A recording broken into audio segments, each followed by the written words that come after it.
Sexual Disconnection.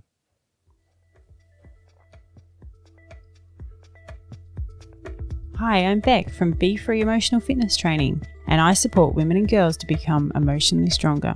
And I'm Vern from Move Forward Mentoring, and I specialise in male mentoring, helping boys and men find their passion, speak from their heart, and build better relationships. And together we are rekindling relationships. We work with couples through mentoring sessions as well as facilitating communication and creative workshops to build deeper connections. Welcome to our podcast, designed to help you strengthen and bring more fun into your partnership, as well as create a more loving, healthy, and strong connection. Hey everyone. Hey everyone. So we're back again, and this time we're talking about another issue with intimacy, which is sexual disconnection. This is a pretty bad one, isn't it? Yeah, this isn't a nice place to be in, is it? No, this is where it's not just about being satisfied with sex. It's just feeling completely disconnected in that sexual space. It's like very, empty sex. It's just physical, and it's just physical, and not only you're not satisfied, you don't actually feel like there's any connection with your partner. Or even if they're interested in it. Yeah, they're just there. Two bodies just banging together, slamming into each other. No reason. Couldn't make that sound more unromantic. I think sexual disconnection is really unromantic. That is that, yeah. It's just two people bumping uglies, isn't it? Sorry, was that too much? And it's like they'd rather... Let's not make light of it. It's actually quite serious. It is, actually. I do feel for people who are in this space at the moment. Yeah. And they might feel like their partner, they're more interested in watching the TV or working or Netflix, any of the above rather else than have sex. But how have they got themselves into this predicament, do you think? How have they got into this space where they feel sexually disconnected? Well, there's definitely been no conversations. Probably gone from having dissatisfying sex to just being like, well, this is actually a waste of my time. And maybe any conversations have been a bit critical or feeling like they're being unappreciated or judged on their performance, particularly sexually. And so quite often this will make people withdraw or not wanting to make an effort anymore because they're like, oh, I feel like I'm going to get rejected. Yeah, if I'm going to get criticised, I'm going to get shamed or blamed. Or rejected even, and that's not always easy, is it? If you want to get a little bit frisky and the person's like not interested. Yeah, the person's that's not easy to take. No, not at all. Over and over again. That whole stonewalling, it's like sexual stonewalling, isn't it? It is actually, that's a good term. I'm not going to give you that thing because I'm not happy and I don't want to talk about that thing either.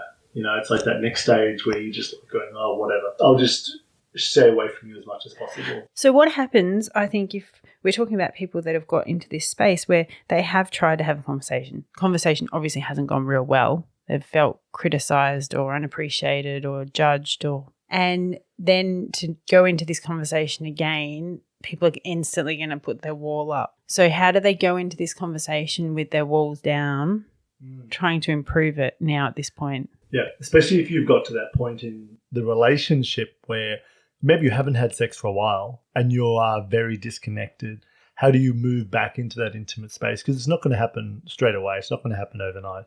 No. What do you suggest? I don't know. Okay, end of podcast. Thanks for listening.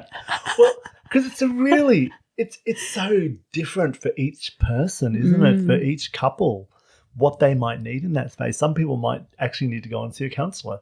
They might need a mediator. Talk this through because they need to actually work out what's going wrong. Because if you feel like you're going to suggest to your partner tonight to talk about sex and they're going to be like, get their back up and not want to talk about it and be like, oh my goodness, I don't want to have this conversation again, then maybe it is time that you did seek some help. Yeah, reach out for mentoring, counselling, some sort of service, which is like what we offer here at Bendigo, which is to actually sit down as a couple and we speak with us, we're a couple, and have a conversation about that. And those conversations, they're not easy conversations, but in the challenge of that conversation, the difficulty of that conversation, there's growth.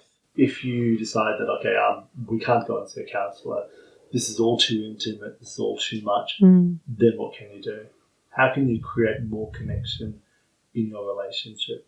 I would suggest no kids around you go on a date, and in that date, you very honestly have a conversation about this, but in a space where it's not in the bedroom or it's at home or you're stressed, or make sure the space is nice and light. You're out for dinner, have a couple of drinks, have a chat about it and say, I know this is an area that both of us are struggling with at the moment, but I want to improve it. What can I do to make this better? Yeah, so that's taking responsibility, isn't it? People in this scenario have felt like that at one point, and this is why they're in this scenario. Yeah, so if you actually, rather than shaming and blaming the other person, if you say, hey, look, I want to take responsibility for my side in this, because it is both people. It's always both people.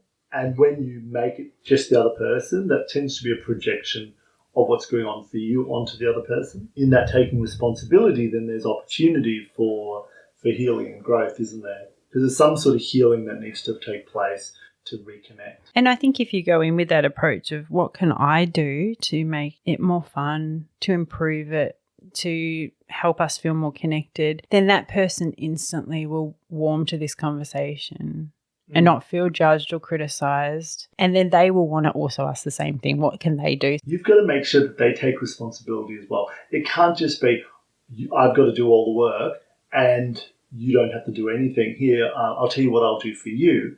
It's being able to say, once you've actually turned around and said, look, this is what I'd like to do, this is what I'd like to try, I'm taking responsibility, what would you like to do?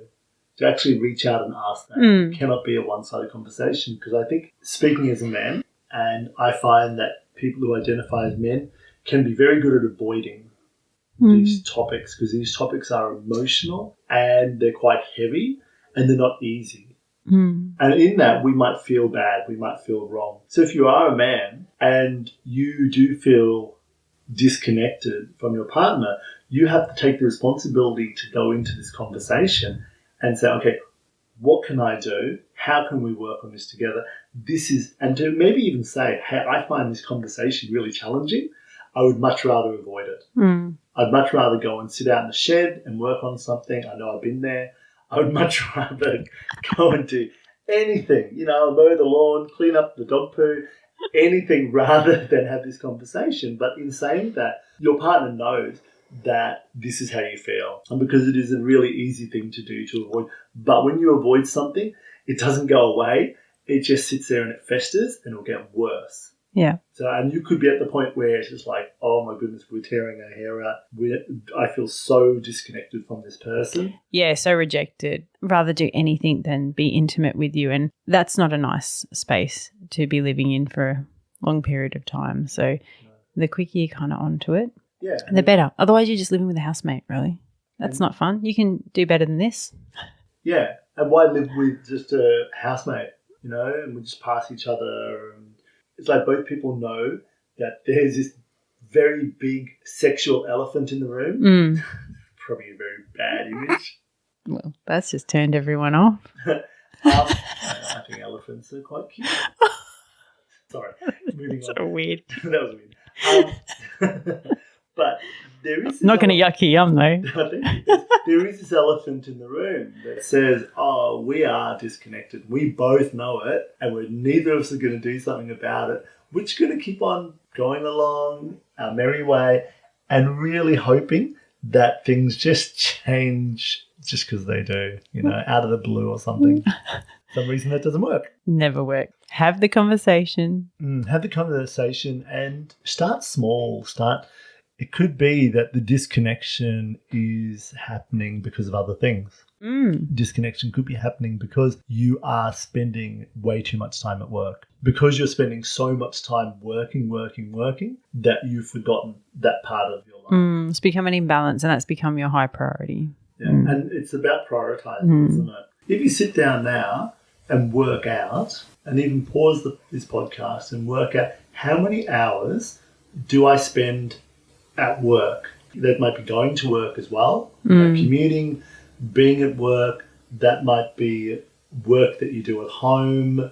Add that all up. How many hours a week do you do that? How many hours a week do you do something for yourself, just for yourself? It might be going out to the pub. Then work out how many hours a week you actually spend sitting with your partner, having a conversation without a distraction. No TV, no screens.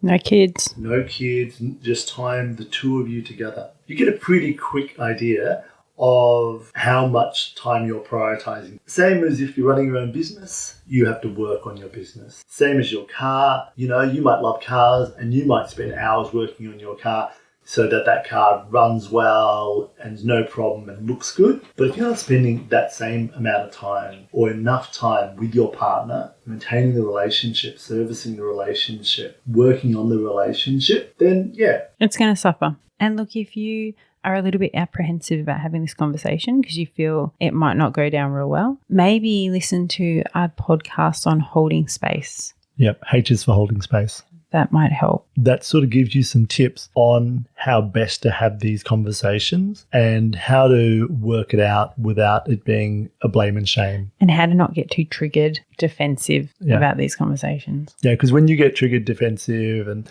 then you make it about the other person, then it is that sort of I win, you lose. And it's just going to become harder and harder to have these conversations. All right. So thank you so much for listening to this episode on Sexual Disconnection. Please join us next time for Sexual Disapproval.